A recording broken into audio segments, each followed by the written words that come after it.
Gracias por recordarme. Gracias por recordarme. Bien, entonces, hasta acá estamos bien. Me interrumpen o me escriben cuando tengan una duda. Todo bien, profesor. Entonces, fíjense para que vean una aplicación. Nosotros hacemos esto.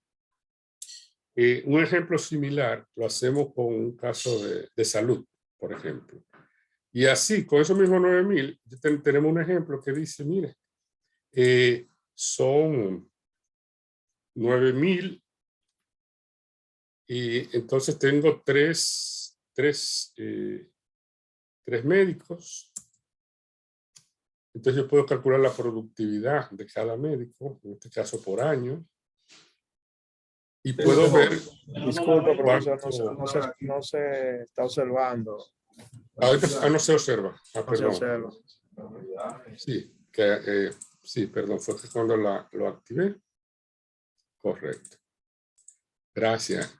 Entonces igual yo puedo decir que esto es la productividad de los médicos por el número de médicos. Y un parámetro que se suele usar mucho es el de, se dice por ejemplo que cada médico debe ver 3 pacientes por hora, si es la consulta general. Entonces, 4 pacientes por hora. Y en el ejemplo de otro caso que tenemos, que se lo puedo plantear, se está observando que cada médico lo que estaba haciendo eran 3. Entonces ahí había una diferencia entre lo óptimo, lo que debería ser, y lo que se está observando. Bien. Entonces estamos claros, hay un concepto muy importante y es la oferta actual que estamos ofreciendo sin el proyecto es la más eficiente, ¿verdad? La óptima o no. Entonces surge el concepto de oferta optimizada y oferta sin optimizar. Entonces podemos hacer proyección de diferentes escenarios. Es decir, si no hace la optimización y se mantendría entonces produciendo las 9,000 unidades con lo que tiene actualmente y sus ingresos serían entonces estos que están acá. El ingreso o el valor de la producción sería simplemente la multiplicación del precio por la cantidad. En este caso, el escenario es se mantiene todo igual. Entonces, todos son iguales, 100 por 9,000. ¿Verdad? Entonces, ahora, otro escenario, es decir, ¿cuál sería el escenario todavía sin el proyecto, pero como debería ser, que es con la situación optimizada? Entonces, ahora decimos, bueno, está bien, ya en 0 es el presente, eso ya ocurrió de esa manera, pero nos preparamos para que a partir del próximo año lo mantengamos en el escenario óptimo. Entonces estamos hablando de una producción y venta sin proyecto optimizada. Igual lo valoramos a los precios ¿verdad? De 100.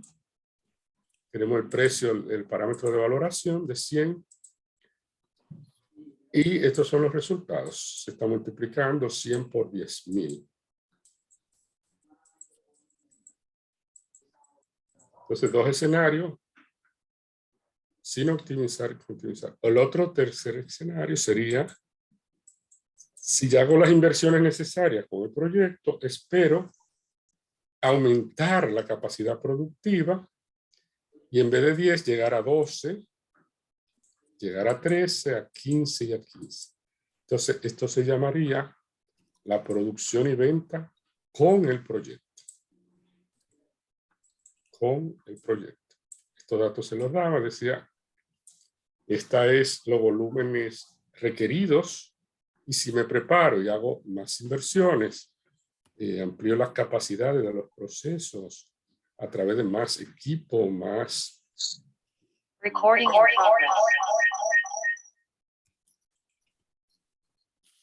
Entonces,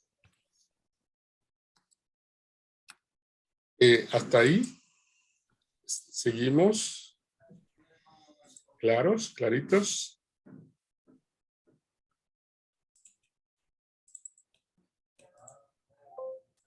Bien. Ya saben, tienen todo su tiempo para preguntarnos. Sí, alguna parte de la celda abajo se van cargando, pero vamos a ver entonces de dónde se alaba.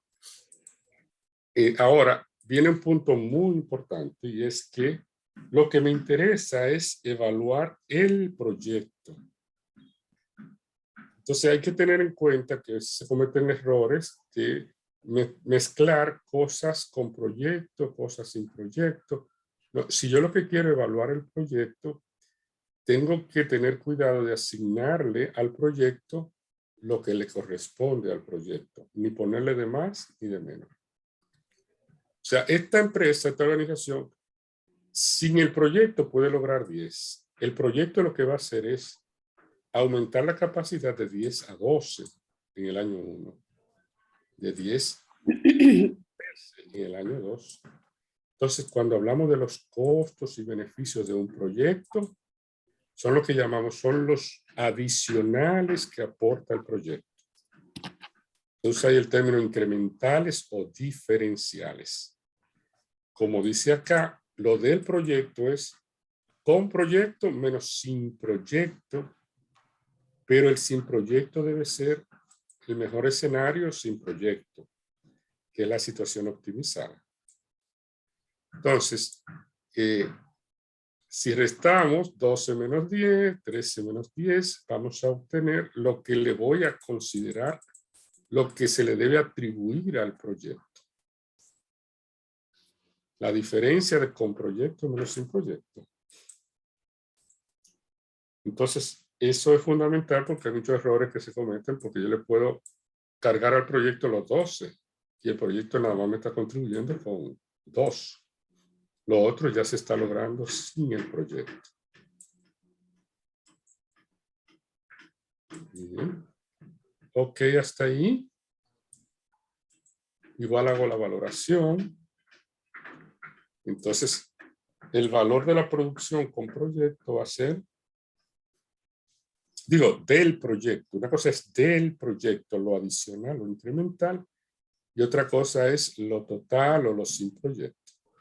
Entonces, hasta aquí estamos bien. Sí, profesor. Correcto. Cualquier duda, no hay problema. Vamos aclarando paso a paso. Entonces, lo mismo que hicimos aquí con el valor de la producción, el ingreso, el beneficio de la producción, lo vamos a hacer para los costos. Y tenemos que tener en cuenta lo mismo. Los costos del proyecto no son los costos de los 13 ni los de 15, sino los costos de estas 2.000 unidades adicionales. Los costos adicionales asociados a la producción adicional. Entonces, yo voy a ver, me interesa para el proyecto cuál es el costo de la 2.000. Aquí podemos aprovechar que ya está este valor, esta diferencia calculada, y puedo calcular directo los costos adicionales sobre ese valor. Y otro camino, que sería más largo, es hacer todo completo, todos los costos esperados sin proyecto y los costos con proyecto y hacer la resta. Pero si ya tenemos lo que corresponde al proyecto, Gracias. podemos basarnos acá. Entonces, un dato que teníamos era los costos por unidad. Los costos unitarios, viendo componente de costos, aquí como una manufactura, donde hay costo del personal y costo de materiales, y otros costos más generales o que se distribuyen, que no están asociados directamente al producto. Esto, como decía, es mano de obra directa, materiales directos, que se identifican muy claramente con el producto que estoy haciendo. Indirecto es lo que no se identifica tan claramente con el producto. Es toda una conceptualización de costos. Los costos se pueden clasificar en directos e indirectos. La contabilidad de costos tiene todo un esquema de clasificar los costos en base a diferentes criterios. Un criterio es lo que es directo e indirecto. Hay otros criterios, cuáles son variables y cuáles son fijos, que aquí lo tenemos claro. Entonces, sabiendo esto, en mano de obra yo gasto 18 por cada unidad producida y vendida.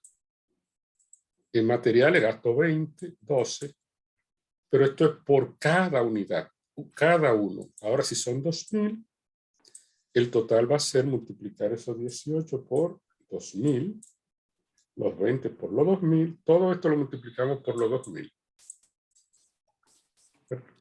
Lo que me interesa es el costo total.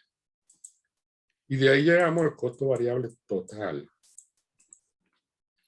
¿De dónde sacó eso? Saqué ese 36, ese 44. ¿Quién me ayuda a ubicarlo? Validémoslo. ¿De dónde salió ese 36? ¿Quién me dice? 36, el 40. ¿De dónde salieron estos valores? Eso sale de multiplicar la mano de obra por las ventas. Exacto. 18 por 2000, 36. 18 por 3000 y así por 5000. Y los 20 por los 2000 me debe dar este. 12 por los 2000, todo por los 2000, ¿verdad? Está asociado a la producción.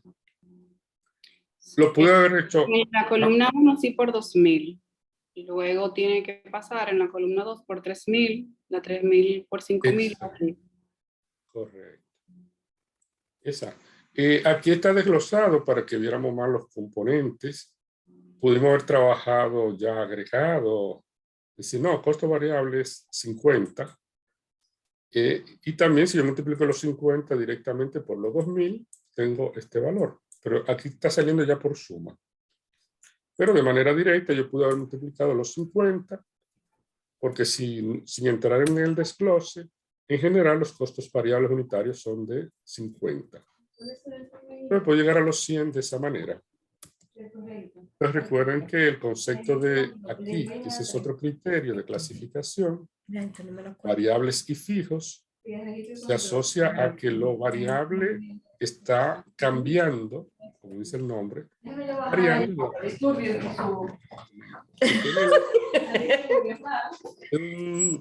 Unos micrófonos encendidos. Ya lo arreglaron. Bien. Entonces, ¿qué decíamos acá de los costos variables? A que los costos variables, el concepto se refiere a costos que pueden ser directos, indirectos. Simplemente lo que hace es que de todos los costos que tengo, Profesor, ¿cuáles varían? perdón, Sí. el costo variable unitario, ¿de dónde sale? Ajá. Esta sumatoria. O sea, el costo variable unitario se conforma de tres componentes. Y la mano de obra, materiales e indirectos. Y en total te conforman el costo variable unitario de todo. Es la sumatoria. Los 18 más los 20 más los 12. ¿Ves? Ya que lo tenemos desglosado, aquí lo estamos llamando por la sumatoria. Porque tiene tres componentes acá. Sí, te queda más claro. La sumatoria, igualmente acá, lo tenemos ya este costo variable total, del total que se está produciendo. ¿Se entiende? Perfecto. Ese costo variable total. Decíamos que entonces el otro tipo de costo, los otros tipos de costos son aquellos costos que independientemente de qué tanto produzca, van a ser los mismos. Un ejemplo es si yo pago un arriendo, ¿verdad? No importa que produzca 10 unidades o que produzca 1000 unidades, el costo del arriendo va a ser el mismo. No está asociado al volumen de actividad. Como en este caso, entonces, me está dando esos costos. Importante que aquí pusimos en claro, entre los costos, lo que corresponde. Aquí y era conveniente volver a poner lo que era sin proyecto y con proyecto. Entonces, igualmente mis costos fijos actuales son de 100. Si yo no hago el proyecto, entonces estimo que se van a mantener en 100. Pero los costos, al tener más edificaciones, más equipo, puede ser que requieran, o si yo alquilo, por ejemplo, que yo alquile un espacio adicional, ¿qué va a hacer el proyecto? Me va a disparar los costos. Pero me lo va a disparar y se va a quedar en ese nivel. Para el nivel actual de producción, con la inversión nueva, mis costos crecen en 50. Es lo mismo tener en cuenta que una cosa es sin proyecto, otra cosa es con proyecto. Y el proyecto es lo diferencial o incremental. Para fines del proyecto, los costos que voy a cargarle es lo adicional, en cuánto se incrementan esos costos. Si se diera el caso que con el proyecto esos costos no cambian, por ejemplo, fueran 100, entonces, en ese caso, no habría costo fijo para el proyecto, porque con proyecto y sin proyecto serían lo mismo. Lo que se le carga al proyecto es lo adicional que trae el proyecto, lo nuevo.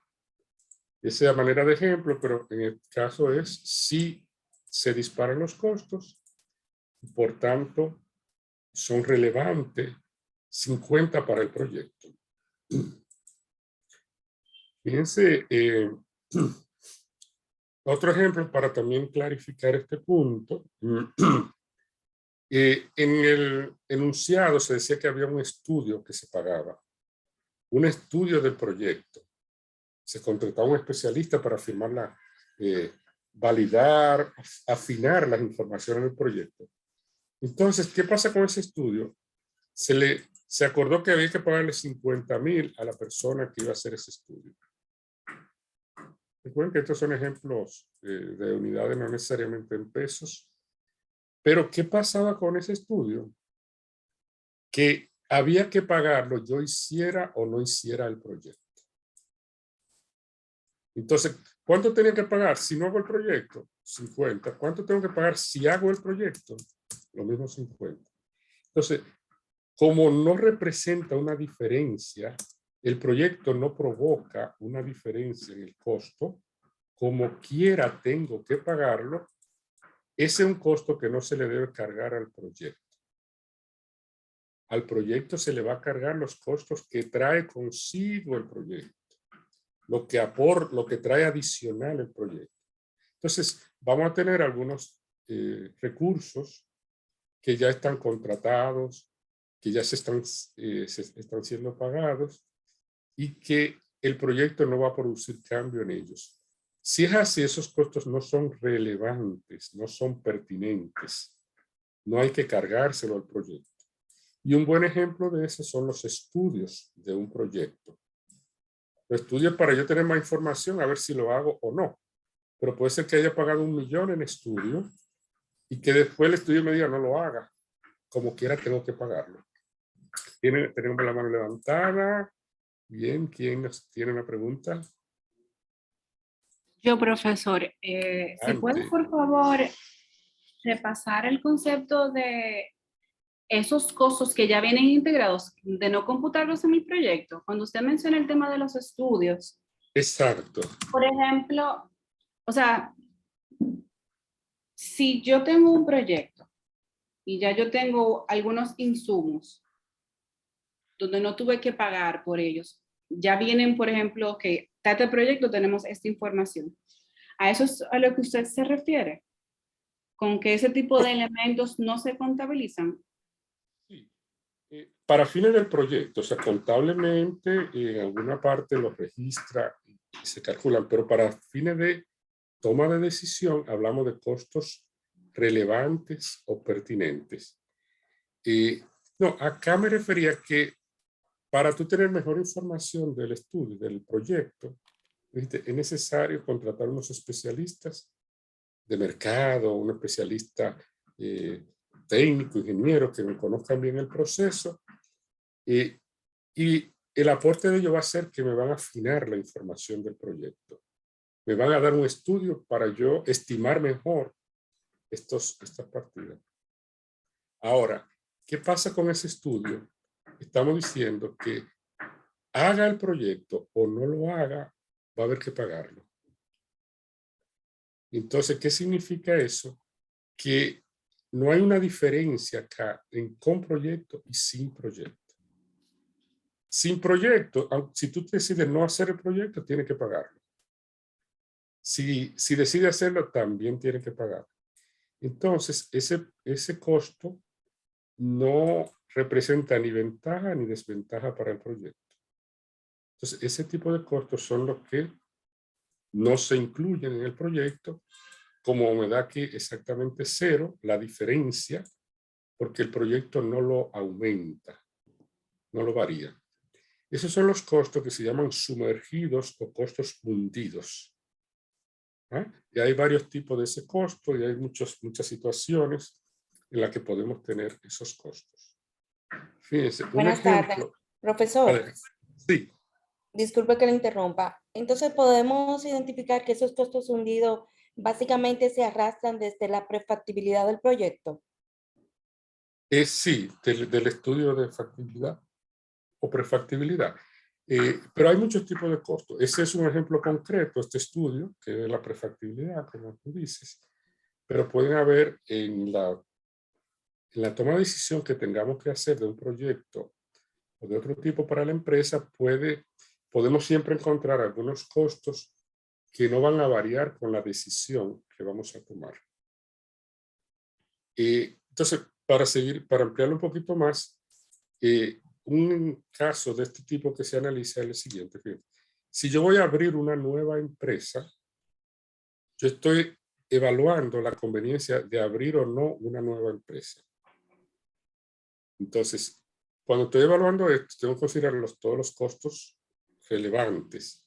Entonces, pues, mira, dentro de esos costos está el que yo tengo que pagar el registro del nombre, la parte que me pide ONAPI para fines de yo registrar mi empresa. Entonces, hay un costo para abrir la empresa, ¿verdad? Unos gastos de organización, un gasto legal para crear el nombre de la empresa. Si yo estoy evaluando abrir o no la empresa, ese costo es muy importante para mí porque si decido no abrir la empresa, me lo evito, lo ahorro, ¿verdad? Entonces, para la decisión de abrir o no la empresa, ese costo es muy importante. Pero resulta que ya yo di el paso y abrí la empresa. Entonces, en ese caso ya realicé el pago para la apertura de la empresa, los gastos organizacionales, el nombre, el registro, todo esto. Y ahora viene una decisión diferente y es, la empresa ya tiene 1 año, 2 años operando y va a decir, ahora yo lo que quiero evaluar es si sigo funcionando o si me retiro, si cierro la empresa o no. Entonces, la empresa igual, hay que evaluar diferentes costos y beneficios asociados a esa decisión. Ahora, ¿qué pasó con ese pago que yo hice para crear el nombre, para crear la empresa? Sucede que en ese caso ya ese costo se pagó y yo no me voy a zafar de ese costo de ninguna manera. Tome la decisión que sea de seguir en la empresa o salir, como quiera hay que pagarlo. Bajo esa situación, ese costo pasa a ser un costo hundido o sumergido. Un costo no recuperable, que independientemente de lo que yo haga, no me voy a librar de ese costo. Entonces, es un ejemplo adicional para que vea la diferencia, el concepto de costos hundidos. Costo en lo que ya incurrí en el pasado o un compromiso previo a la toma de decisión, pero que hay que pagarlo, como decimos, sí o sí. O sea, entonces si es así, no inclina la balanza. Porque dentro de todo, fíjense que lo que queremos es, para evaluar un proyecto, lo que queremos poner en una balanza las ventajas y desventajas de ese proyecto con respecto a una alternativa. Y como dice un refrán, lo que es igual no es ventaja. Entonces el costo del estudio va a ser igual si hago el proyecto o no lo hago. No incline la balanza. Bien, entonces esa Profesor, es la profesor, explicación. Sí. una pregunta. Adelante. Sí, también en esos costos que usted menciona, los sumergidos, puede entrar, viendo si yo voy a poner una estación de gasolina, como un proyecto, ¿verdad? Bien. Y hay que hacer un estudio de factibilidad. Y yo lo hago, pago el estudio. Y después decido hacer la bomba o no decido, como quiera ya sería un costo sumergido, como usted dice. Exactamente. Y lo que quiere decir es que es un costo que no va a afectar la decisión ya que tú tomes. O sea que como quiera, no te lo vas a evitar, no lo va, como quiera hay que pagarlo, con o sin, y entonces no puede cargárselo al proyecto, a la decisión de hacer esa nueva planta, ¿verdad? Ok, sí, porque yo he visto que le ha pasado a personas que mandan a hacer el estudio y después deciden no hacer la bomba. O hace la bomba, ¿verdad? Por lo que dice el estudio, pero ya se gastó ese dinero. Exacto. Entonces, para el cálculo de la rentabilidad de ese proyecto, ese es un costo que no debe entrar. Perfecto. Acá tengo una pregunta.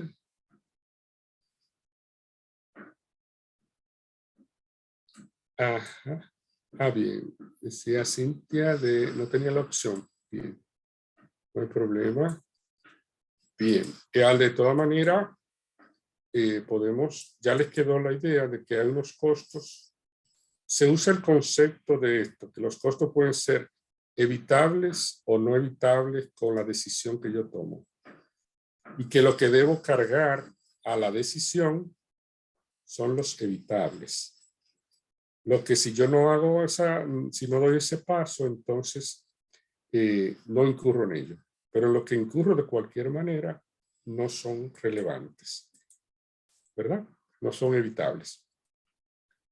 Entonces, cualquier otro puntito, igual podemos hacer referencia a un material adicional para que puedan seguir profundizando. Ya vimos el caso de los estudios. Lo que yo le decía de los costos fijos, solo son relevantes acá porque mueven. Si yo no hago el proyecto, me puedo ahorrar los 50 adicionales. Me lo puedo evitar, ¿verdad? Pero si resulta que son 100 como quiera, con proyecto y sin proyecto, entonces como quiera voy a tener que pagar los 100. No se lo puedo cargar al proyecto. Lo que ahí sería 0 para el proyecto. Muy bien. Pues seguimos acá en la depreciación. ¿Se acuerdan del tema de depreciación? Acá, ¿cómo lo tienen?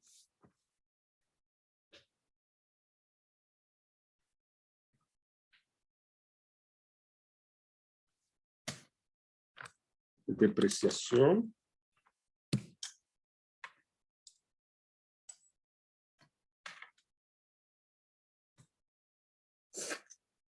Perdón. Entonces aquí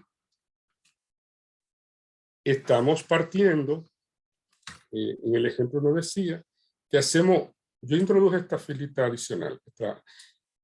Hacemos una inversión en edificaciones de 400. Entonces acá yo hice la inversión, yo usé dinero para comprar o desarrollar una edificación en 400. Bien. Recuerden que estos valores pueden ser en dólares, en euros, porque si le parece chiquita, es más didáctico. Ahora, desde el punto de vista contable, hay un tratamiento que es el de la depreciación.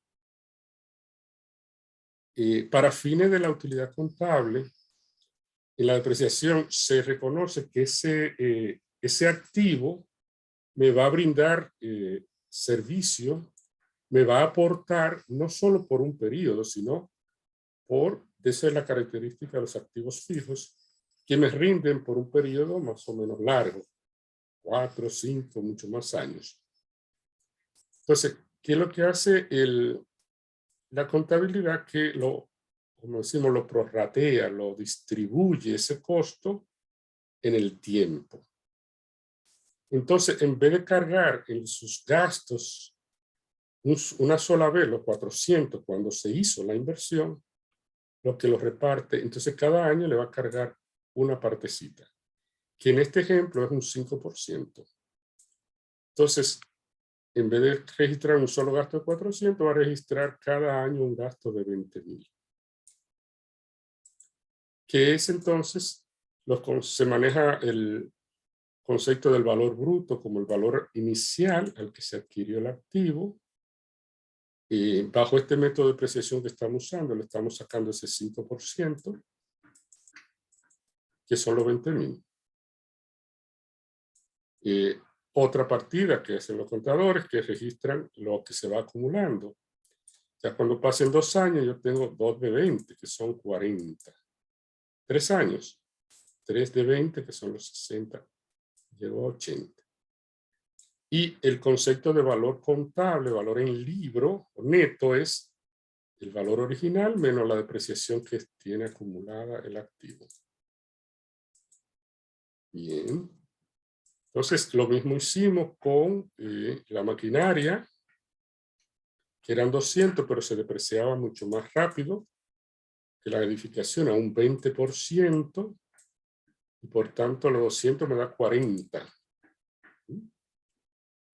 Me da 40, y ahí tenemos esa partida. Le voy a pedir un minutito, y le voy a dejar puesto para que lo chequen en lo que yo regreso. 2 minutitos.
Sí. Sí, pedí un segundo, ya estamos por acá. Perfecto, seguimos. Entonces, preguntas acá. Todo lo que son activos fijos, activos Recuerden, en contabilidad, en finanzas, clasificamos los activos con lo que trabaja la empresa en dos tipos. Los activos fijos son esos activos duraderos, como las máquinas, los edificios, mobiliarios, y que están llamados a ser usados por un periodo en general más de un año.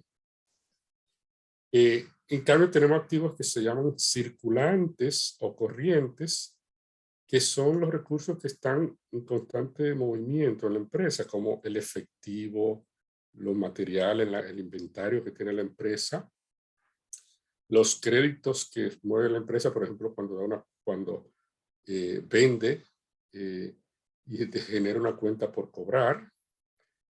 Entonces, la empresa tiene todos esos recursos, unos recursos que son líquidos, que están en movimiento constante en la empresa, y otros son los activos, como dice el nombre, más fijos, no están circulando, sino que una máquina ya yo la tengo fija por 2, 3, 4, 5 años. En cambio, el dinero que tengo hoy, mañana se va a transformar en materia prima. Y esa materia prima después se va a transformar en un producto. Y ese producto se va a vender. Puede ser que si lo venda a crédito, se me convierta primero en una cuenta por cobrar antes de que se me vuelva a convertir en efectivo. Perfecto. ¿Preguntas?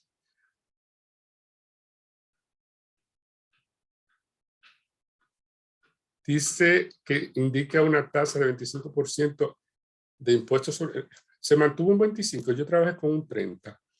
Acá podemos hacer ese ajuste, pero sí está incorporada el impuesto sobre la renta. ¿Verdad? Lo hice el 30% porque es el que está más acorde con el caso actual en nuestro país. Pero, como digo, sí está tomado en cuenta, aunque podemos hacer el ajuste de que no sea 25%. Vamos allá, el estado de resultados. Perfecto, vamos a corregir para que sea un 30%. Para fines de ejercicio igual podemos poner el 25%, pero vamos a ver dónde queda reflejado. Correcto. Vamos a chequear ese, Ana. Bien. ¿Les queda claro lo que hicimos acá? Dentro de la contabilidad, uno de los estados es el estado de situación o balance general, y dentro de lo que muestra el valor bruto de los activos y la depreciación acumulada con su valor neto. Esto es parte de lo que muestra un estado de este tipo. Bien. Perfecto. Bien. Entonces, pero un tema importante que lo vamos a seguir aclarando acá es, fíjense lo que yo les decía acá, tomar nota de esta parte. ¿Cuándo se manejó dinero acá? ¿Cuándo fue que se hubo que pagar o desembolsar dinero con este activo? El dinero que yo tuve que pagar, lo que movió dinero fue en el periodo cero, cuando yo compré, hice la inversión por 400. ¿Verdad? Sin embargo, cada año, para fines de mi utilidad neta, estamos considerando un gasto de 20,000. No lo estamos considerando cuando se pagó realmente, sino en la estimación, la repartición de cada año, pero cuando estoy registrando esos 20 como gasto, en ese momento yo no estoy pagando esos 20. Entonces, ese es un tema muy importante en finanzas. O sea, el estado de resultado va a restar esos 20, pero en el momento que lo estoy restando no estoy pagando nada. Entonces, hay varios gastos en contabilidad que son de ese tipo, gastos que se reconocen, pero que no implican pagos de efectivo. No hay una erogación de efectivo. Entonces, tenerlo en cuenta va a ser importante porque una cosa es el criterio de la utilidad contable, que va a tener gastos de ese tipo, y otro que nos va a interesar lo que es el dinero que verdaderamente se pagó o se cobró en los diferentes periodos, y ese es el concepto de flujo de caja. Entonces, desde el punto de vista de flujo de caja, la depreciación no se toma en cuenta porque no influye, no representa pagos de efectivo. Por el contrario, donde se mueve efectivo es cuando se hace la inversión en el periodo inicial. Pudiera entrar efectivo si después yo lo liquido, como estamos suponiendo en este ejemplo. Aquí sí, yo estoy diciendo, lo voy a liquidar, voy a vender, a cerrar en el año 4 y voy a vender mi activo por 320. Entonces aquí invertí y aquí saqué. Pero en el medio no hubo movimiento de efectivo, sí un reconocimiento de gasto, que es lo que se consumió del activo. Para este caso de la maquinaria, entonces igualmente la inversión se supone que vino acá de 200,000. ¿Verdad? La inversión de 200,000 y entonces aquí fue que se pagó la depreciación, los 40, esos son gastos estimados, el consumo estimado del recurso, pero es un gasto que no implicó que se le pagó a nadie por ese concepto. Lo que tenía en la otra tabla era el agregado. Ya simplemente estoy sumando, ¿verdad? Los dos activos suman 600. La depreciación de los dos suma 60. Y he agregado entonces el valor de rescate de los dos es de 360. Pregunta hasta acá. 360. Entonces, yo puedo hacer un flujo de inversión que me diga y que lo que representa dinero respecto a la inversión, esto sería un componente del flujo de caja, sería, bueno, hice la inversión de 400 en edificio, más maquinaria, en total estoy invirtiendo 600,000 en el proyecto. Pero hay un valor de recuperación que aquí lo estamos asumiendo igual al valor contable que determinamos acá, 320 y los 40, y están acá. El paréntesis indica negativo, que ahí es que yo estoy sacando dinero. En cambio, el otro es una recuperación. Algunos lo llaman desinversión, que es lo contrario a la inversión. Estoy liquidando el activo y estoy recibiendo. Entonces me dicen si están ok. ¿Dudas?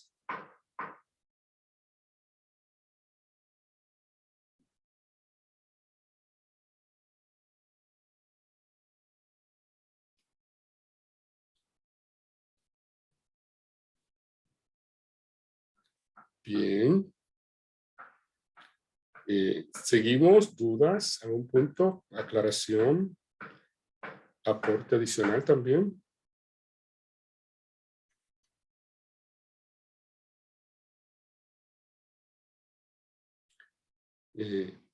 Comentario. Entonces, seguimos, pero recuerden, cualquier pregunta, vamos a ver en el chat, veo algunos puntos. Bueno, aquí. Bien.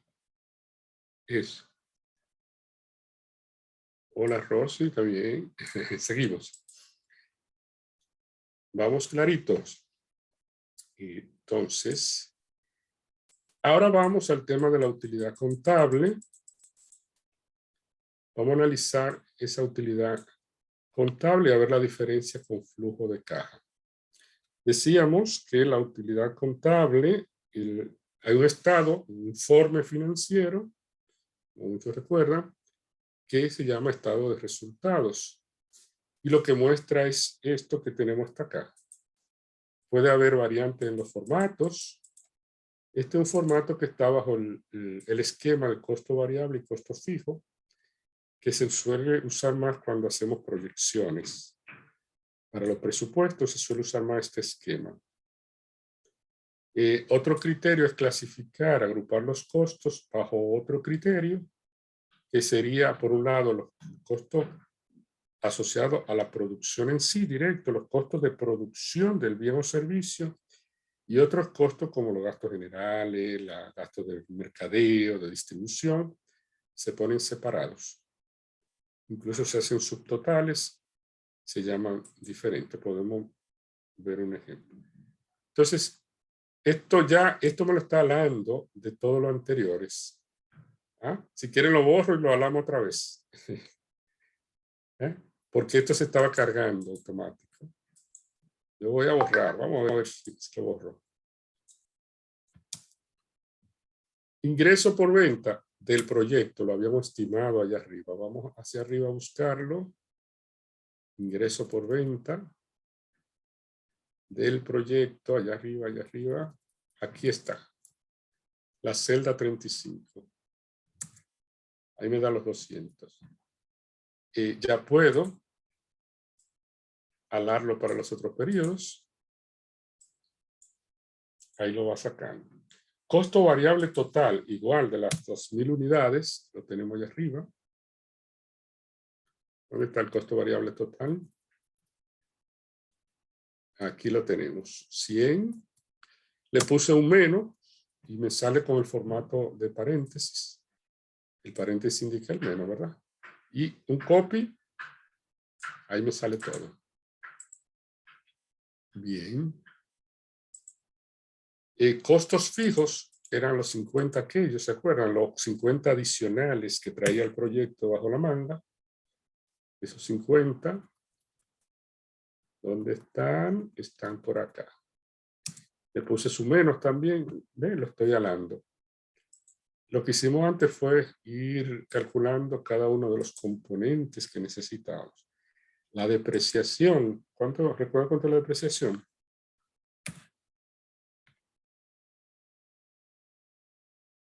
La depreciación es... la depreciación la teníamos más abajo. Total, la depreciación total eran los 60, gasto de depreciación.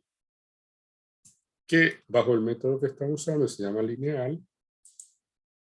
Es igual para cada periodo. Entonces, hasta acá tenemos como un subtotal. Se puede ver un subtotal también, en muchos casos para fines analíticos hacemos un subtotal incluso antes de restar los costos fijos, que se llama margen de contribución en este caso. Entonces, ahora, hasta acá yo puedo llegar a un subtotal. Dice, esto es una utilidad que usted tiene hasta ahora, que es una utilidad que muchos lo abreviamos como UI en español, utilidad antes de intereses e impuestos. Hay dos I, intereses e impuestos. Porque todavía yo he restado todos los recursos que usé, el costo de esos recursos, pero sin restarle los intereses que en el caso de que aplicara se le pagan al banco y el impuesto, que aquí que está el impuesto. Y me faltó ajustarle allá. Y aquí está calculado con un 30, o sea, lo que le pido que corrijamos ese 25 que está ahí. Entonces, esta celda en azul no es más que esa sumatoria algebraica. O sea, los 200 menos los 100, menos los costos fijos, 50. Eso me da. En el primer caso me da una pérdida. Los costos superan a los ingresos. Ya en los otros casos es 40, 140, 140. Entonces, en este primer análisis, y se suele usar mucho en los proyectos, primero trabajar como si no hubiera préstamo, y así lo estamos haciendo acá, como si no hubiera préstamo, o sea, no hay gastos financieros. Va a coincidir la utilidad antes de intereses impuestos con la utilidad antes de impuestos, va a dar lo mismo. ¿Y qué es el impuesto? El 30% de esa utilidad antes de impuestos. Si hubiéramos mantenido el 25, calculamos el 25%. Es cierto que el 30% de 40 son 12. El 30% de 140. El 30% de... Y ya ahí está por fórmula también. O sea, ¿cómo yo lo hice? Yo le puse un menos para que me calcule. Recuerdan que el 30% es 0.30, ¿verdad? Por los 40. 0.30 por 140. 0.30 por 140. Entonces, después que cumple con el gobierno, le está quedando limpio a los dueños de esa empresa estos valores. Acá no se pagó impuesto porque cuando hay pérdida no se paga impuesto. Entonces, ese es el estado de resultados. Hay informes contables que solamente su objetivo es mostrarme hasta acá, el estado de resultados. ¿Estamos bien ahí?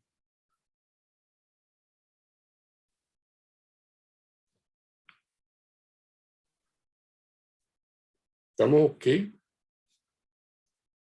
Vamos entonces. Perfecto. Entonces, fíjense, decía que dentro de los reportes financieros, además del estado de resultados, tenemos estado de flujo de efectivo. Y la evaluación de proyectos se basa en flujo de efectivo. Pero... No se ve, no se ve, no se ve. Ah, no se está viendo, sí, lo quité. Estado se ve el... Sí, se estaba proyectando. Ahí lo ve. Ahí sí. ¿Y aquí? Sí. Sí. Entonces, decíamos que hay dos reportes financieros muy importantes que da la contabilidad, que es el estado de resultado, que muestra esto hasta acá. En este caso está proyectado. Y otra cosa es flujo de caja, flujo de efectivo. Vamos a comprender un poquito más la diferencia entre los dos, porque la evaluación de proyectos se basa en flujo de caja y no en utilidad contable. ¿Ah? Sobre todo, partiendo de la evaluación desde el punto de vista privado, se basa en flujo de caja y no utilidad contable. Pero hay una relación muy importante entre estas y vamos a ver cuál sería la diferencia entre las mismas. Pero vamos a pasar al PowerPoint para que vamos viendo juntos ese puntito.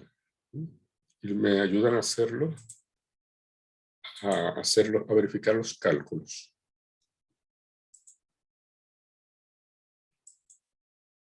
Sí. Acá le voy a pedir que me ayuden a hacer esta verificación. Lo siguiente. Fíjense, ¿quién me ayuda a leer esta parte? Lectoras. Flor. Flor es la lectora. Sí, hola. Bueno, ingreso de vengado y percibido.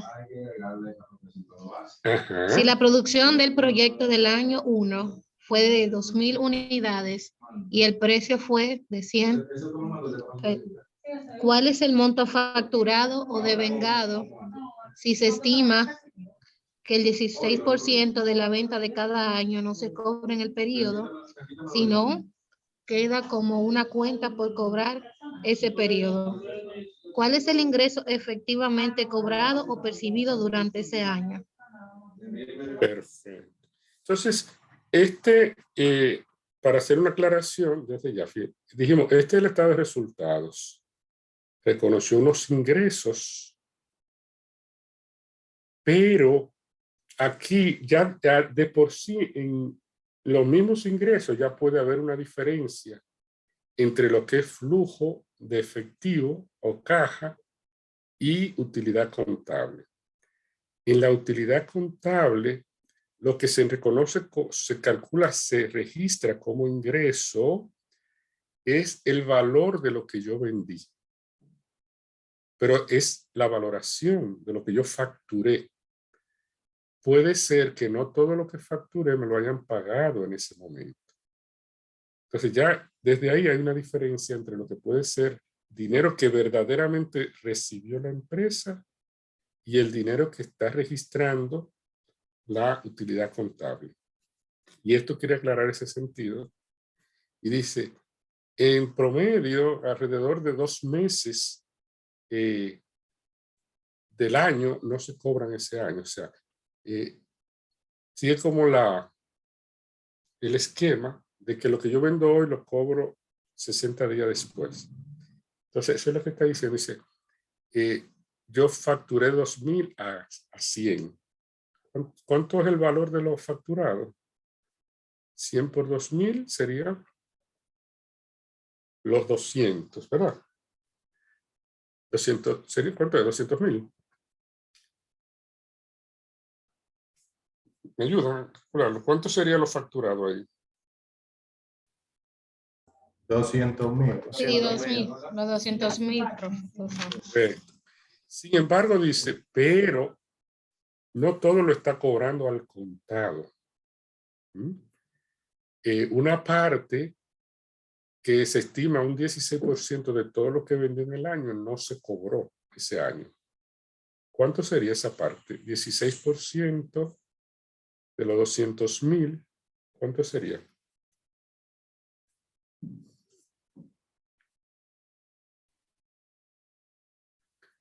$16 de 200. Esos son 32,000 pesos. Correcto. Entonces, ahí está un concepto en contabilidad que le llamamos el método de vengado a lo que se asocia a lo facturado. El valor de lo que yo vendí. Pero lo que verdaderamente cobré fue diferente. Lo que cobro se llama percibido o asimismo lo cobrado. Entonces, para que lo vea más claro en una tabla, ese valor que yo he estado considerando y que va en el estado de resultado es el valor de la producción, pero no necesariamente el valor del dinero que entró a la empresa. Hay una parte, esos 16 no lo cobró. Esos 16 corresponde a una cuenta que queda por cobrar, que va a ser, como ustedes me dicen, de 32. Aumentó en 32 la cuenta por cobrar, que en este caso es lo que no cobró de lo que vendió. Entonces, ¿cuánto fue lo que efectivamente cobró ese año la empresa? ¿Cuánto fue lo que efectivamente cobró? Exacto, me he dicho los 32. Ana, muy bien. Ahora, ¿cuánto cobró? De todo lo que facturó, no cobró. Dejó en una cuenta por cobrar 32. Entonces, ¿cuánto fue lo que le entró líquido? 168,000. Correcto, 168,000. Entonces, recuerden que la idea de esto es para que vayamos viendo la diferencia entre un flujo de caja y una utilidad contable. Para fines de flujo de caja, debería ser 168, registrando solo lo que verdaderamente se cobró. Recuerden que el flujo de caja significa dinero constante y sonante, dinero que verdaderamente entró a la empresa. Si dejé una cuenta por cobrar, no. Pero en el estado de resultado, en la utilidad contable, se registra el valor de la venta. Bien. Ahora, ¿qué va a pasar en el segundo periodo? Que vendió 3,000. Vendió 3,000, pero se supone que los 32 que no cobró ahora se lo van a pagar el periodo siguiente. Entonces va a haber un movimiento de una cuenta por cobrar que va a subir por la nueva venta y otra que se va a disminuir, pero una disminución en la cuenta por pagar, por cobrar, significa que fue porque ya me lo pagaron. Entonces esos 32, él espera que se lo paguen ¿cuándo? En el año 1. Si vemos el año 2, ¿qué va a pasar? Igual, vendió 3,000, lo valoró en 100, 300,000. Pero fíjense qué pasa, que entonces, por eso está generando esa. Ahora, el 16% de los 300 son 48. No, eso no lo cobró. Pero sí, esos 32 que no le pagaron en uno, se lo van a pagar acá. Entonces, ¿cuánto se puede decir que va a recibir en el año 2? ¿Cuánto va a recibir en el año 2? En el año 2, A esos 300 hay que decirle, pero de los 300 no cobró 48. Pero sí cobró los 32 que tenían del año pasado. Entonces, yo le voy a restar o a sumar, en este caso, lo que cobró del pasado. Y puedo decir que, aunque el estado de resultados registró 300, como de vengado, valor de lo que se vendió, lo que efectivamente cobró la empresa fue 284, perdón. Sería en este caso los 300 menos los 48 que no cobró ahora. Pero sí más los 32 que cobró de la cuenta pasada. Bien. Entonces, esto solo para que vean la diferencia entre, ¿qué puede causar diferencia entre flujo de caja y estado de resultado? Esta cuenta por cobrar forma parte de lo que llamamos un activo circulante o de corto plazo, la cuenta por cobrar. Y en sentido amplio también se le llama capital de trabajo, los activos circulantes. Capital de trabajo, bruto, neto sería si le resto los que son deudas de corto plazo. Entonces yo puedo completar todo un cuadro que me diga para cada año cuánto es lo facturado y cuánto es lo verdaderamente cobrado. Mírenlo acá. Cada año yo puedo sacar lo que no se cobró de lo que se vendió ese año. Pero también voy a tener que registrar lo que cobré cada año que viene de ventas pasadas que no se pagaron el año anterior. Los 32 que no se cobraron en uno se cobran en el año 2. Los 48 que no se cobraron en 2 se trasladan. Entonces hay un movimiento de cuentas por cobrar que causan una diferencia entre base efectivo y base no efectivo. Entonces se puede decir que el verdadero dinero que le entró fue a la empresa. Mientras el estado de resultado, la utilidad contable va a registrar esta parte, un flujo de efectivo completo va a decir, no, solamente registremos lo que es dinero que entró y salió. Entonces eso desde el punto de vista de los ingresos, vamos a ver por ejemplo desde el punto de vista de los costos y gastos, que puede ser lo contrario. Un costo que yo incurro pero que no lo pago total, me genera una cuenta por pagar. Entonces también va a haber una diferencia entre lo que va a registrar la contabilidad y lo que efectivamente manejó dinero y que puede estar asociado a las cuentas por pagar. Un ejemplo para que me ayuden también a calcularlo. Lectoras, lectores, ¿quién me ayuda? ¿Qué dice por acá? Flor, profe. Sí. Costo y gastos. Métodos de vengado y percibido. Dentro de los costos fijos de una empresa, se incluye costos o cotos, dice acá, costos de Sí, arriendo perdón, del local, costos de arriendo del local por el monto de 60,000 pesos. Si el mes de mayo 2022 solo se alcanzó a pagar 50,000, ¿cuál es el costo en base a lo devengado y cuál es el costo en base a caja percibido? ¿Qué va a registrar como gasto y se va a poner en la utilidad contable? ¿Y qué representa el verdadero movimiento de efectivo? Esa es la pregunta. ¿Qué va a registrar la contabilidad como el gasto de ese periodo en arriendo?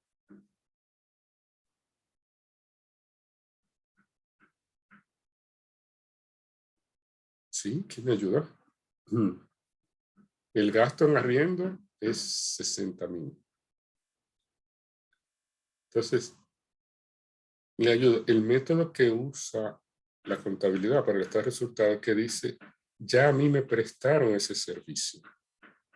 Tan pronto me prestaron ese servicio, que yo ocupé el local por los 30 días de ese mes, o 31 días, de ese mes, ya tan pronto se cumplió 31, ya hay una obligación, ya incurrí en ese costo.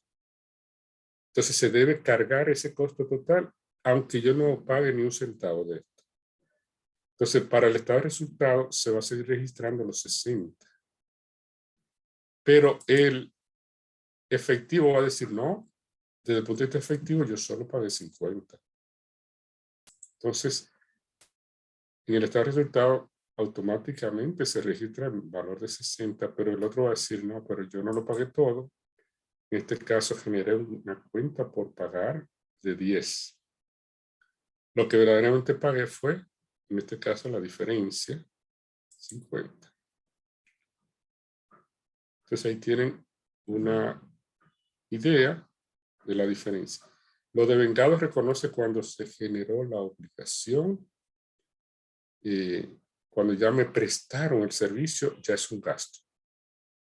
Me prestaron el servicio, aunque yo lo pague el año siguiente, en el año, y cuando lo reconozco, bajo el criterio de los estados de resultados, es cuando me prestaron el servicio.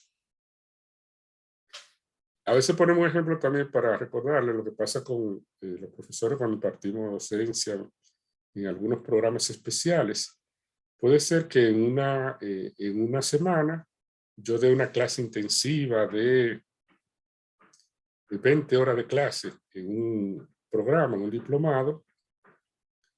Entonces, di esas horas de clase. Sin embargo, la universidad o el centro me lo va a pagar dentro de 2 semanas.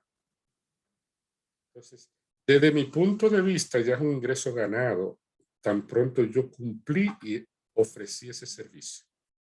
Entonces, bajo ese criterio se reconoce como ingreso en el momento en que yo lo generé, aunque no me hayan pagado ni un centavo.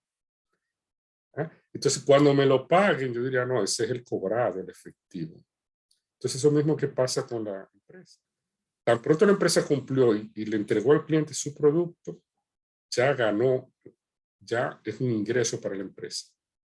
Aunque no se lo paguen en ese momento o le paguen parte después. Desde el punto de vista de la otra cara de la moneda, la universidad tiene que reconocer un gasto desde que yo le di el servicio de dar la capacitación. Entonces, en ese mismo momento que se completó, ya es un gasto, independientemente de cuándo se pague. Entonces, esa es la idea de los costos, la diferencia entre estado de resultados y flujo de caja, que tiene ese componente. Flujo de caja solo ve el dinero que verdaderamente entró a la empresa. Entonces, este ejemplo podemos verlo para los costos variables. En el caso de los costos variables, lo paso un poquito más rápido.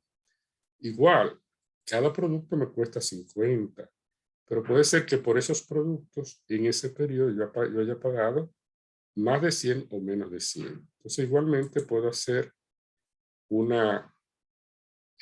aquí se supone que el 10% se quedaba para pagar más adelante, la cuenta por pagar, y lo que pago entonces son 90. Va a ser similar a lo que vimos con la cuenta por cobrar, donde ahora es lo contrario. Ahora, si yo generé una obligación y no la pagué, lo que estoy diciendo es que está aumentando una obligación mía, una cuenta por pagar. Entonces, igual puede darse eso de cara a los costos. Bueno, aquí ya yo tenía la otra parte. A ver si lo tengo por acá para que lo vea más claro. Y aquí. Bueno, no.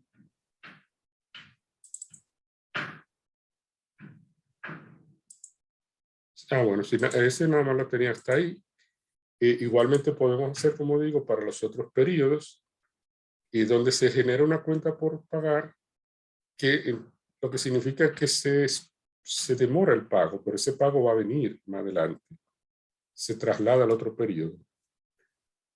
Pero por ahora el énfasis era para que vean ese punto, con esos ejemplos concretos, que no todo lo que se reconoce como ingreso en contabilidad significa pago. Uno está muy asociado a ver ingresos con que dinero que entró o salió. Entonces, no, o sea, una cosa desde el punto de vista contable. Entonces, una cosa es el flujo de caja. Ahora, fíjense qué pasa con esas partidas que incluimos acá ahora. Esas partidas son costos y gastos que lo que estamos haciendo es que se está difiriendo, se está postergando, pero como quiera se van a pagar. ¿Ah? O sea, una cuenta por pagar significa que yo estoy postergando un pago, pero como quiera hay que pagarlo. Pero lo que decíamos con la depreciación, no, porque la depreciación, ¿qué pasa? Que la depreciación va a ser un gasto que me lo va a restar el estado de resultado, pero que nunca se van a pagar. ¿Ah? Es un gasto y me lo va a restar, pero no se paga. Por tanto, esa es una causa importante de diferencia entre flujo de caja y depreciación. Porque como decíamos, cuando se paga es en la inversión. Entonces aquí hay una nota muy importante y es que el gasto de depreciación se incluye en la utilidad contable restándolo, pero no tiene razón de ser incluido, no se debe restar para el flujo de caja. ¿Por qué no? ¿Quién me dice por qué no? Lo hemos explicado varias veces. ¿Por qué no? Porque el gasto de depreciación no se paga en efectivo. Depreciación es simplemente una estimación de cuánto se consumió mi activo ese año. Entonces, es un gasto, algunos le llamarían un gasto virtual, no es un gasto que implica que se paga en efectivo. Y por el contrario, la inversión no se influye cuando se hace en el estado de resultados. Y sí es dinero que se mueve, por tanto es parte del flujo de caja. Bien. Entonces esto nos permite entender mejor la otra parte que hicimos en el Excel con el estado de resultados. Bien, ¿qué hicimos acá? Dijimos, está bien, ya tengo mi utilidad neta, pero ahora lo que quiero es el flujo de caja. Entonces, en este caso, un poco simplificado, se trabaja sin ese ejemplo que vimos de que los ingresos podrían generar una cuenta por cobrar y podrían diferirse algunos pagos. Estamos haciendo el supuesto de que todos estos costos se pagan en el momento en que se generan. No hay cuenta por cobrar ni cuenta por pagar. Cuando yo facturé, cobré exactamente los 200. Costo variable, lo pagué todo en ese periodo. Pero eso nunca va a ocurrir con la depreciación, porque la depreciación sí nunca se va a pagar en efectivo.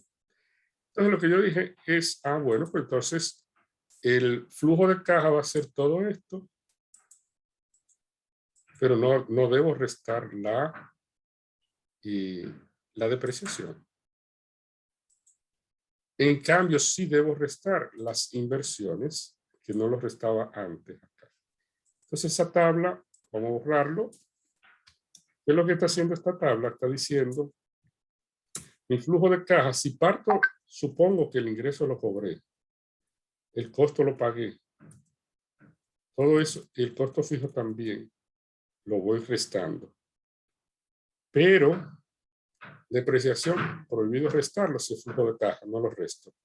Ahora, impuestos cuando hay, gasto financiero si lo hubiera, impuestos también se restan. Cuando haya inversión, lo resto. En ese caso, estoy considerando todo lo que contempló la utilidad contable, con el supuesto que estamos haciendo, menos la depreciación. Acá. Entonces, hago esa sumatoria. Cuando sea acá, en el periodo 0, nada más inversiones. Esas inversiones son parte del flujo de caja. ¿Preguntas hasta acá?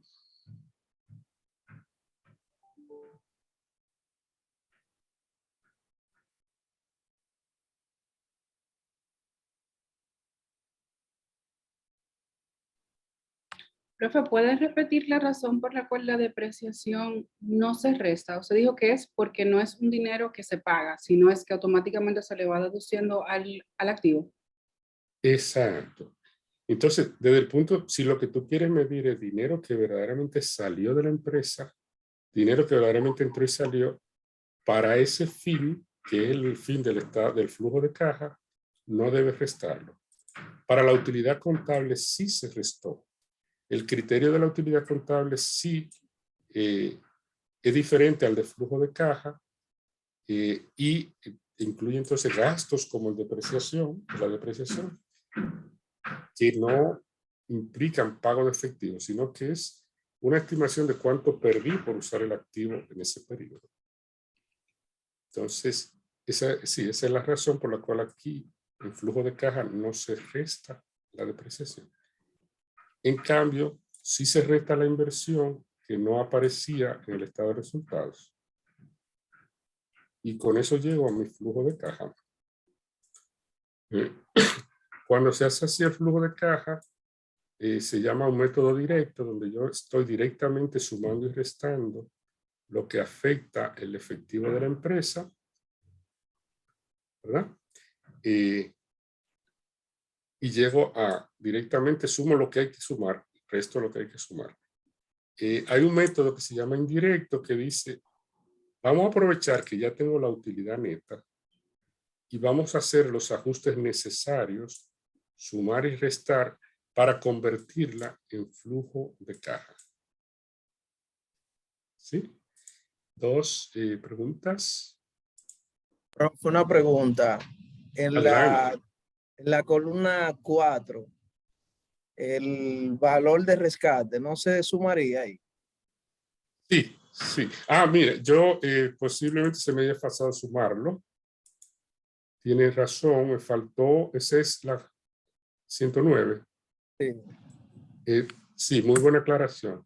Porque ahí me entró producto de la venta. Correcto. Gracias. Muy buena aclaración, sí. Otro puntito. Acá. Pues fíjense, yo repetí el cálculo en la otra hoja usando un método que le llamamos indirecto, que lo que dice es, en vez de irme directo a sumar y restar, vamos a llegar de manera indirecta haciendo ajustes a la utilidad neta, sumando y restando las cosas que me la van a ayudar a llegar al flujo de caja.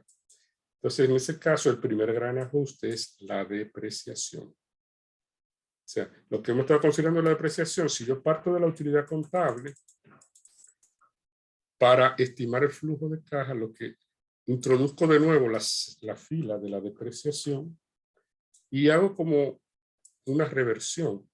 Si antes lo resté, aquí lo sumo para fines del flujo de caja. Entonces ahora llego a este valor. Está bien, cojo mi utilidad neta, pero ajusto restándole algo que restó la utilidad, pero que desde el punto de vista del flujo de caja no había que restarlo.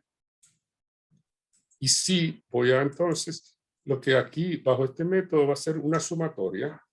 Desde utilidad neta para abajo, sumo todo y voy a llegar al mismo valor. Por eso es que se acostumbra a readicionar la depreciación en muchos análisis de flujo de caja. Sumar de nuevo. Es para reversar. Porque si yo quiero flujo de caja, una forma de estimarlo es ajustando la depreciación, ajustando la utilidad neta, sumándole la depreciación. Bien, entonces aquí tienen por fórmula, lo que esto está haciendo simplemente es sumando desde la utilidad neta para abajo. Fíjense que por los dos caminos llegué a lo mismo. Está dando lo mismo. Y ahí tienen la explicación conceptual de a qué se debe esa parte. Bien. Entonces, ese es el flujo de caja. Aquí lo estamos viendo desde el punto de vista privado, desde el punto de vista de la evaluación pública social. Hay una diferencia en la valoración, como vimos, donde el valor de los costos, el valor de la producción puede ser diferente. Y otro tema en la evaluación social, lo que se lo adelantaba, es que desde el punto de vista público, los impuestos no son gastos. Porque los impuestos se le saca de un bolsillo, pero pasa a otro. Entonces aquí el gobierno recibió ¿cómo es? A mí me quitaron 12 de impuestos, ¿verdad? En el año 1. Pero esos 12 los recibió el gobierno. Entonces, desde el punto de vista global del país como un todo, que es lo que hace la evaluación social, esos se compensan y no son los impuestos, no son ni costos ni beneficios, porque es un beneficio total, sumando todos los que ganaron los diferentes individuos de la sociedad con el proyecto. Bien, pero vamos a ir completando esta parte para fines de entrar ahí. Ya tengo este flujo de caja, entonces le voy a proponer unos 10 minutitos para que sigamos, para que se tomen un pequeño respiro, si les parece. ¿Les parece bien? ¿Unos minutitos? Profesor, no Sí, iban a Francisco. hacer la consulta de que tal vez hoy íbamos a trabajar hasta las 4 y algo, porque como ya son las 3:41, 41, vamos sí. a resolver a las 4, seguíamos corrido y así terminamos más temprano. Sí, sí. Bueno, si consideran, seguimos y le complemento con unos videos. Dependiendo de la agenda, no sé si nos va a tocar otro día, igual van a tener unas lecturas asignadas y pues vamos a incorporar un pequeño test en la plataforma de selección múltiple para ver las preguntas, para responderla. Entonces, vamos a seguir un poquito más. Ahora, igualmente nos vamos más temprano. ¿Les parece? ¿Estamos de acuerdo? Bien, vamos a dar un puntito más. Entonces, bien, dame por acá un minuto.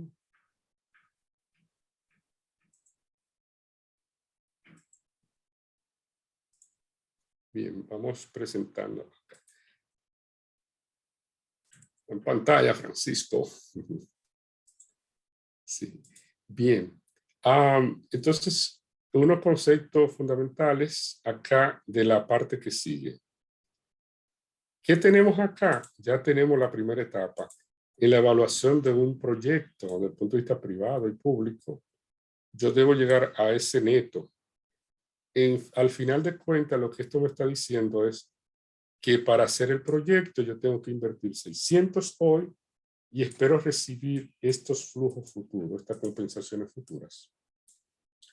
Entonces, a partir de ahí se determinan unos indicadores, unos criterios de valoración económica y financiera para ver si vale la pena o no ese proyecto, esa inversión. Lo primero que esto toma en cuenta es lo siguiente, fíjense. Para hacer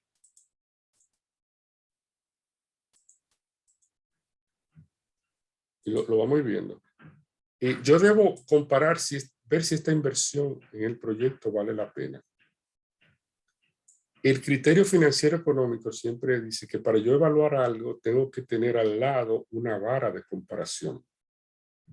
Y esa vara de comparación sería decir, y yo puedo invertir ese dinero en un proyecto alternativo. A manera de ejemplo, puedo poner ese dinero en el banco o en bonos y ganar un interés. Entonces, yo debo ver si el proyecto es bueno con respecto a lo que me da esa opción. Entonces, va a ser clave decir cuánto me paga esa opción, qué tasa de interés me paga la alternativa a ese proyecto. Entonces, vamos a necesitar siempre una tasa que sea la referencia. Vamos a poner aquí que sea un 10%. ¿Sí? Un 10%. ¿Qué significa eso? Que si yo, si no invierto en el proyecto, puedo sacarle esos 600 un 10% cada año. La decisión va a estar en función de si, ¿qué me conviene más? ¿Mantener esos 600 ganando un 10% cada año o haciendo el proyecto? Entonces, esa tasa que me dan representa el rendimiento de la inversión alternativa. Le dan diferentes nombres. Vamos a ver, incluso dependiendo de la operación que usamos para ello. Bien. Entonces, yo le compartí un video que explica esos criterios. Partiendo de algo fundamental, acá, es lo siguiente. Vamos a ver un poco los fundamentos. Los criterios que están detrás son parte de la base de matemáticas financieras. Está el principio del valor del dinero en el tiempo. Entonces, ayúdenme a leer, por favor. Para que me ayuden a leer acá. ¿Qué dice acá? Un peso de hoy. Flor. Ayúdenle a Flor. Dame un segundito, profe. Tiene que cerrarlo allí. Principio del valor del dinero en el tiempo. Más vale pájaro en mano que 100 volando. Más vale un pago de 100 pesos hoy que un pago de 100 mañana. Un peso hoy vale más que un peso mañana, debido a que un peso hoy puede invertirse para comenzar a obtener intereses inmediatamente. Este es el primer principio financiero fundamental. Perfecto. Entonces, eso está detrás del análisis de los criterios que vamos a determinar con esos flujos de caja. Entonces, damos un paso más para que se vea más claro. Aquí había un ejemplo que dice que dos personas tienen un bono, un pagaré, que le promete realizar este pago de 200 cada uno. Son similares, seguro le van a pagar 200 a estas personas. La diferencia está que el de Juan vence hoy y puede recibir los 200 hoy y el de Pedro mañana. ¿Cuál se valora más de los dos? Y eso se puede representar en una tabla. El de Juan se paga hoy. Si lo hacemos en una tabla, podemos decir, hoy en 0, Juan recibe los 200. En cambio, Pedro, esos 200 lo va a recibir un año. Aunque sea totalmente seguro, que no haya duda de que Pedro va a recibir ese pago, y aunque no haya inflación, ¿cuál se valora más de los dos? ¿Cuál ustedes prefieren de los dos? No, que ¿Qué me paguen, prefieren? ¿Cuál? me paguen hoy, siempre que me paguen hoy. El pago de hoy. Entonces, eso es lo que está detrás del valor del dinero en el tiempo. Pero eso significa entonces que yo no valoro igual, el mismo pago de 200 no lo valoro igual. Lo valoro diferente dependiendo de cuándo se recibe el pago. Entonces, ese es el fundamento de ese concepto de valor del dinero en el tiempo. Como bien dices, el de Juan se va a valorar más. Y como dice al principio, con los 200 en mano yo puedo obtener más de 200 mañana. En cambio, Pedro tiene que esperar todo un tiempo, un año para recibir ese dinero. No puede hacer nada con los recursos porque no lo tiene disponible. De aquí vemos entonces la parte. Si Juan puede invertir los 200 un 12%, entonces dentro de un año él va a tener 200 más 24, que es ese 12%. Entonces esos 200 se convierten en 224. 224. Entonces, ¿qué significa? Que la equivalencia ahora, si mi tasa es un 12%, 200 de hoy equivalen no a 200 de mañana, sino a 224. Esa es la equivalencia en el tiempo. Porque no puedo decir que 200 de hoy es lo mismo que 200 de un año. Lo equivalente es que si tengo 200 hoy, lo equivalente sería 224 dentro de un año. Y si fuera 3 años, ¿cuál es el valor equivalente de los 200 dentro de 3 años? El valor equivalente me dice acá que son 280. Entonces, lo mismo, 200. Si Juan tiene que esperar 3 años, cuando él puede invertir 200, dice lo menos que deberían darme es 280 para yo esperar esos 3 años. Entonces, esa es una gran operación de las finanzas. Se llama operación de capitalización, donde yo veo en cuánto se me convierten los recursos futuros. En el caso del proyecto, que estoy invirtiendo 600, a esa tasa alternativa yo debo ver en cuánto se me convierten los 200 en esos 5 o 4 años para ver qué es mejor, invertirlo en el 10% o invertirlo en el proyecto. ¿Cómo se llama esa operación? ¿Qué me dice? Operación de capitalización. Ahora tenemos la operación, bueno, se representa de esta manera. Ahora tenemos lo contrario. ¿Y cuánto se valora hoy el pago de 200 de este señor? ¿Qué valor le asigno hoy? Esa se llama operación. ¿Qué me dice? ¿Que me ayuda a leerlo? ¿Cómo se llama esta operación? Operación de descuento. Operación de descuento. ¿Qué valor le asigno hoy al pago futuro? 200. Ese 200 hoy se valora en 178. Si estuviera en el año 3, lo valoro todavía en menos, lo penalizo un poco más. Bien, entonces sería 200. Hoy valen 142, 356. Bien, ese es el valor actual o valor presente. Bien. ¿Qué voy a hacer ahora? Van a tener los videos que podemos profundizar, y si tenemos otra sesión, podemos entrar en más detalle. Yo voy a hacer el caso aplicado al ejemplo que estamos viendo. Le voy a sacar el valor actual y vamos a ver la interpretación que tiene al ejercicio para que tengan el panorama, y lo que seguiría sería entrar en detalle de entender cada vez más la fórmula y el cálculo, ¿no? Pero le voy a ir indicando. Vamos a entrar a este ejercicio para ver primero lo fundamental en los criterios de evaluación de los proyectos. Bien, dijimos aquí que tenía un 10%, ¿verdad? ¿Estamos de acuerdo? La tasa de referencia es un 10%. ¿Por qué esa es una tasa de referencia? Porque la inversión alternativa, yo puedo decir, si no hago el proyecto, me voy a ganar un 10%. ¿De acuerdo? ¿Estamos de acuerdo? Una pregunta.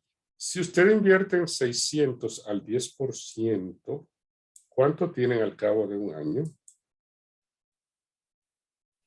O si a usted le presta 600 al 10%, ¿cuánto deben al cabo de un año?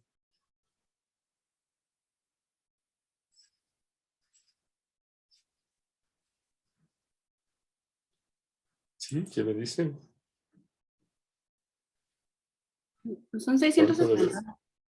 Exacto, 660. Entonces le voy a dar un truquito.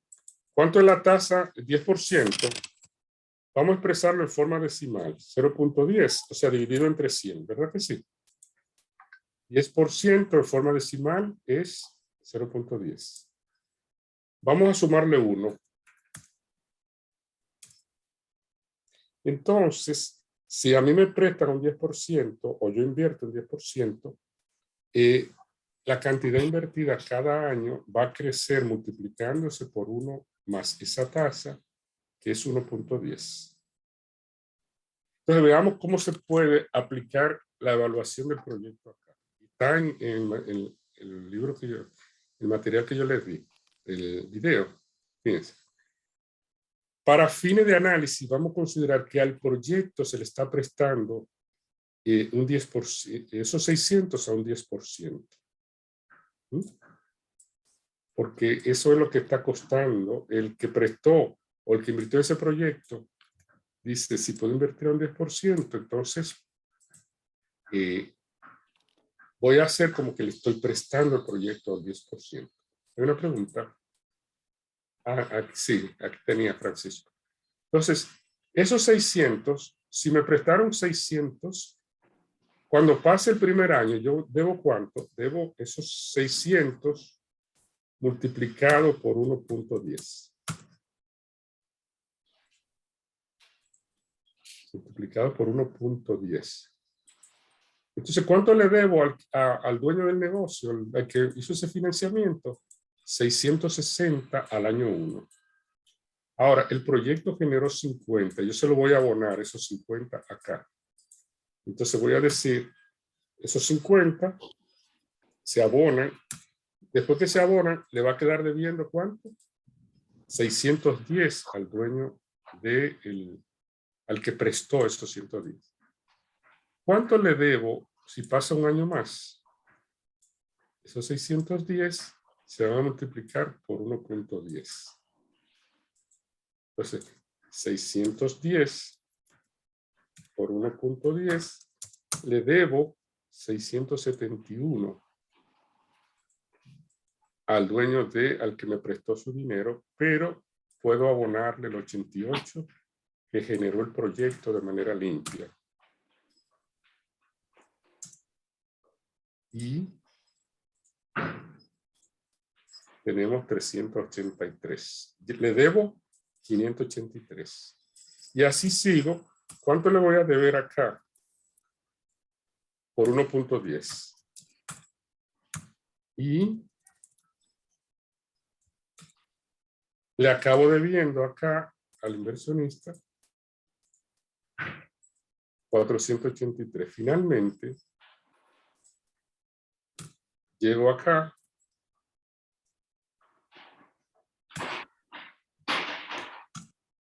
y finalmente le debo 531.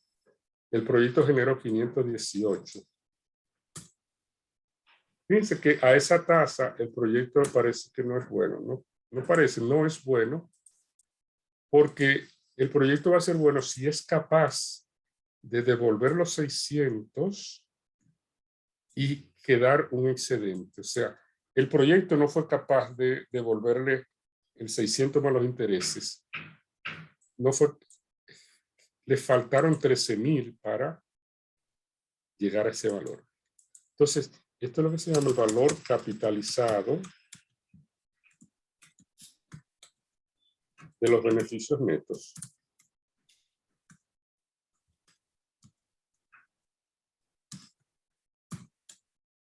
Valor capitalizado de los beneficios netos.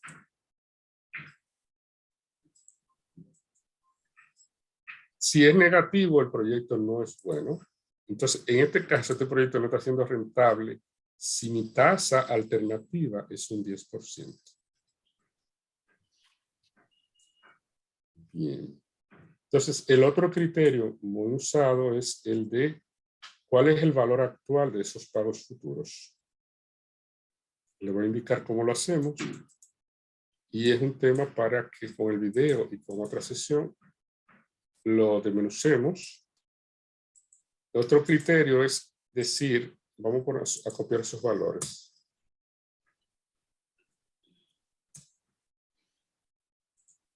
¿Recuerdan el 1.10? ¿Verdad que sí?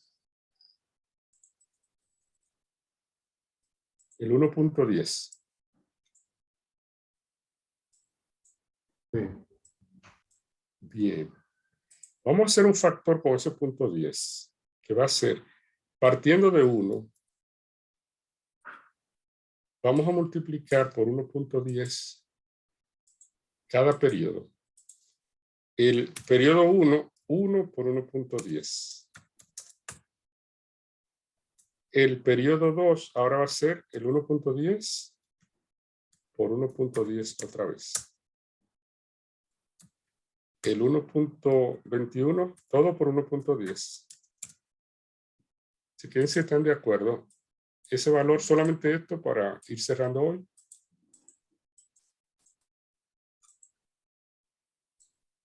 ¿Cómo llegamos a ese valor? Si les parece, multiplicando el anterior por 1.10, partiendo de 1.10 por 1, 1.10 por 1.10. ¿Están de acuerdo con ese valor?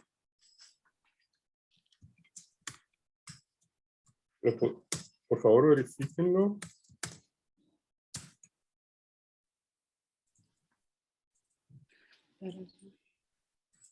¿Están de acuerdo? Presupuesto o eso como institución. Miren, señores, yo tengo la mujer. Hay un micrófono abierto. Ya.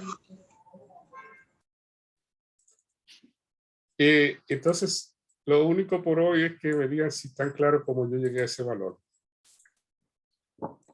En cadena fui multiplicando por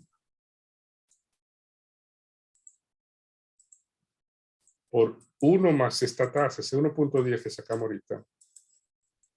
1.10 multiplicado una sola vez por sí mismo. 1.10 multiplicado 2 veces por sí mismo. 3, 4. ¿Quién tiene una duda? ¿Todos estamos claros? ¿Cómo llegué a esos valores?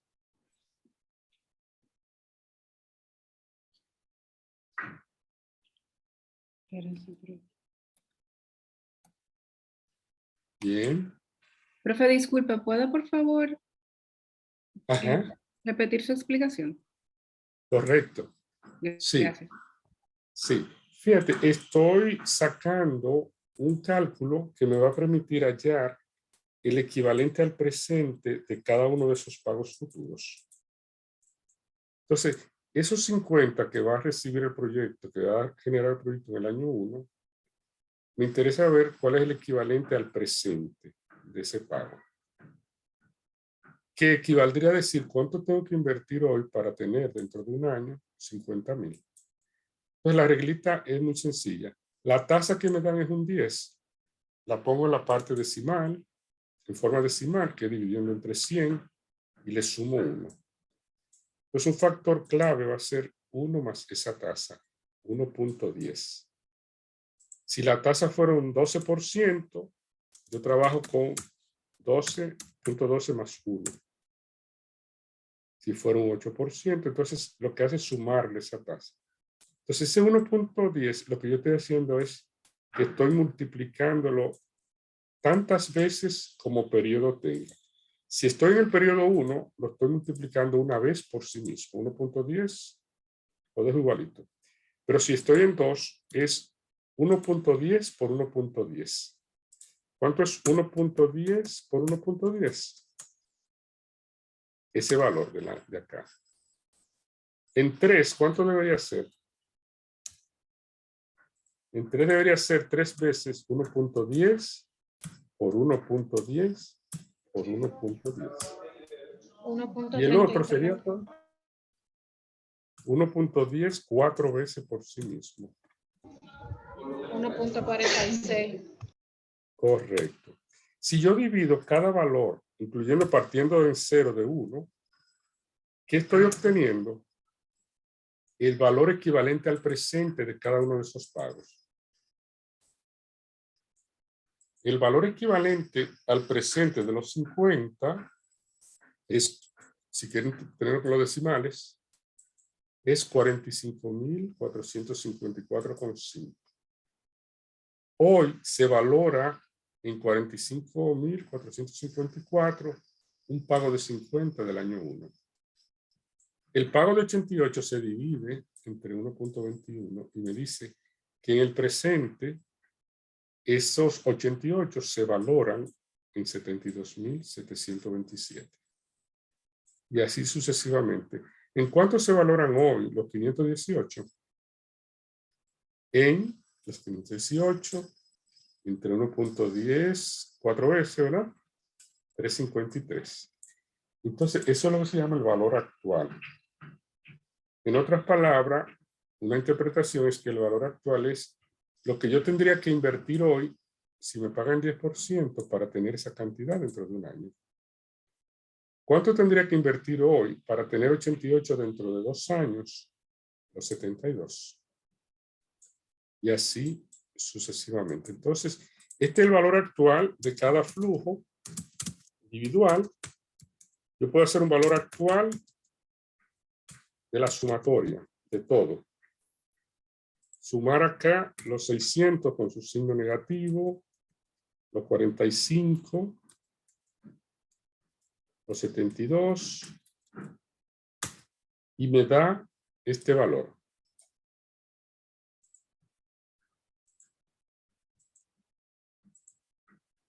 Entonces, ese es eso del valor actual, que puede ser de costo o de beneficios netos. En este caso, le voy a llamar valor actual neto. VAN es el indicador más importante para hacer el análisis costo-beneficio, sea en el sector privado, sea en el sector público. Hallar esa medida que representa lo que aporta, lo que vale el proyecto, lo que aporta en términos netos el proyecto. El valor actual de todos los pagos que realizó el proyecto. Tío negativo llega a la misma conclusión que el otro. Si da negativo, el proyecto no conviene. O sea, ahí pudiera ser conveniente si mi tasa fuera un 8%. Ese es el valor actual neto. Entonces, igual, este es el criterio fundamental. Cuando hacemos un análisis de costo, proyectamos los costos, también nos va a interesar hallar el valor actual, en este caso de los costos. Va a ser el parámetro clave para evaluar, sacar los indicadores del proyecto. Sí. Entonces, ¿alguna preguntita hasta acá? Sí, Pérez va retirándose. Vamos por etapas, vamos a tener un chance y con el video de volver, así como hoy aclaramos unos puntos del anterior, pero solamente que tengan en cuenta este truquito que yo usé acá. Simplemente yo cogí 1 más la tasa y lo multipliqué, ¿verdad? Tantas veces como periodos haya. Yo voy a hacer el cálculo a un 8% para que ustedes vean como ejemplo final. Voy a copiar los valores aquí iguales. Háganlo conmigo, por favor. Si ahora fuera un 8%, entonces ahora yo digo 8% equivale a 0.08 si lo divido entre 100. Le sumo 1. Entonces el factor clave va a ser 1.08. Entonces, ¿qué digo acá? Acá 1.08, el primero. El segundo va a ser 1.08. ¿Cuántas veces por sí mismo? 2 veces porque estoy en el periodo 2. El 3, 1.08.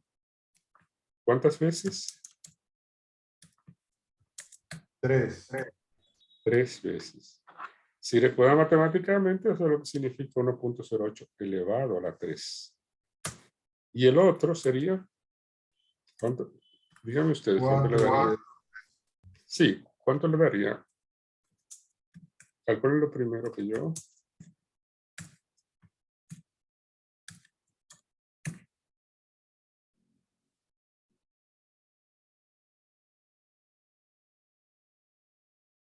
Sería, ¿qué me dice el numerito?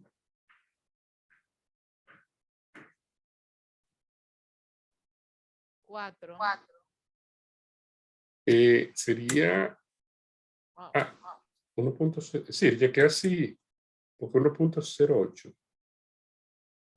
4 veces.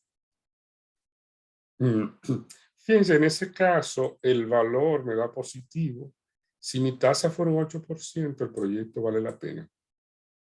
Pero si mi tasa es un 10%, no es conveniente hacer el proyecto. ¿Sí? Entonces, tienen, además del que yo les mostré, hay otros videos introductorios que se los voy a compartir, están en YouTube también, que va incluso el paso a paso de este tema, que es muy importante porque, aunque no sea para los proyectos, esto tiene que ver con los bancos, los préstamos, lo que nos cobran por la tasa de crédito. O sea, que es bueno saber cómo opera ese interés, que es el método de interés compuesto. Aquí lo estamos aplicando para valorar los proyectos bajo ese criterio de un valor actual neto. Entonces, este es un tema que es conveniente reforzar, conocer. Por fórmula, el Excel me puede dar una fórmula directa para hacerlo, pero es importante que sepamos de dónde sale. Entonces, le voy a reenviar esos videos adicionales para los que están interesados. Creo que todas, Profe, vean un poquito más de atrás. Exacto. disculpe, Revisa. usted puede colocar en la celda B145, 145. donde dice los 1000, para Sí. yo ver esa fórmula. Ah, Ok. es 1 con decimales, 1.00. Y la segunda, porque es que yo lo estoy sumando y no me da. Claro. Fíjate, acá se parte de un 1 porque en 0 se asocia al 1. Porque cada peso de 0 se valora igual en 1. Ahora, a partir de ahí, lo que hago es multiplicar por 1.10. Tengo dos formas, multiplicarlo separado o hacerlo como en cadena. Aquí 1.10 por 1. Y 1.10 dos veces, y ya aprovecho lo que hago es que multiplico el que sigue por el anterior y va captando. 1.10 por el anterior. 1.10. ¿Dónde? Ajá. Es que no me está... Sí. Recuerda que tengo un 1. Ajá. Vamos a hacerlo juntos. O sea, 1. El primero es 1, ¿verdad? Lo que yo le pongo los decimales. Un 1 con 4 ceros. Ok, perfecto. Ahí por los decimales. Los decimales pudieran ser más o menos. A ver. Y entonces, el siguiente va a ser, pongo igual 1.10 por ese anterior. Por esto. Y le puedo poner más decimales. Okay. Entonces, en el otro puedo hacer lo mismo. Igual a 1.10 por el anterior, que ya tenía 1.10, me da 1.21.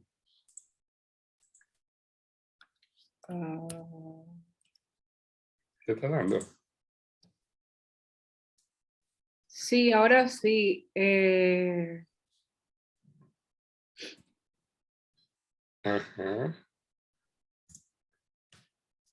Y así. Sí, o sea, yo pensaba que el valor que se tomaba desde el principio era el 1.10, no el 1.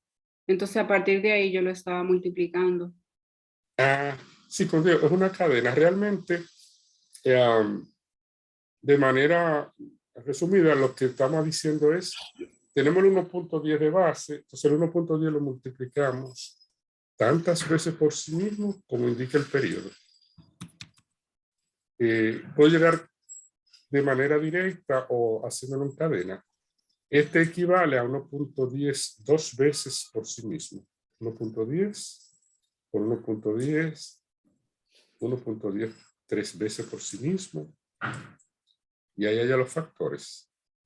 En el otro caso, como era 8%, es 8 entre 100, 0.08, más 1, 1.08. Y empezamos en el principio con el 1, ¿no? Y después entonces 1.08. Claro. Y lo multiplica tantas veces por sí mismo como sea el número de periodos. Ok, el factor n siempre se empieza con 1. Es lo que usted me quiere decir. Sí, el 0 se asocia a 1. Porque fíjate que este es un factor de conversión con respecto al presente. Entonces, como el valor actual de un pago Pero presente... el valor presente siempre es el valor real, o sea, el valor cero. va a ser el que se mismo. parte. Ok. En cambio, los otros tienen esa penalización. Ya el valor actual del año 1 se divide entre 1.08. En el 88, 2 se divide 2 veces entre 1.08, que equivale a 1.1664. Entonces así pueden practicarlo con cualquier otro valor. Si la tasa fuera un 8, un 10, un 4. Entonces esta fórmula es clave y tanto en el video como en otra sesión que tengamos, vamos a dominarla mucho mejor. Sí, porque igual en el video que yo les pasé aparece la fórmula matemática general de ese caso. Entonces, la vamos a estar viendo. ¿Tienen una pregunta? Veo unas notas. Sí, Rosy va a caminar en camino. Entonces, yo les voy a compartir este que ya está más completo para que puedan validarlo, ¿verdad? Y le voy indicando algunas lecturas que debemos completar para ¿verdad? Y seguir reforzando sobre la materia. Podemos completar hasta acá hoy, dándole el tiempo para que puedan revisarlo. Veo también que varias ya tienen los compromisos. ¿Les parece bien?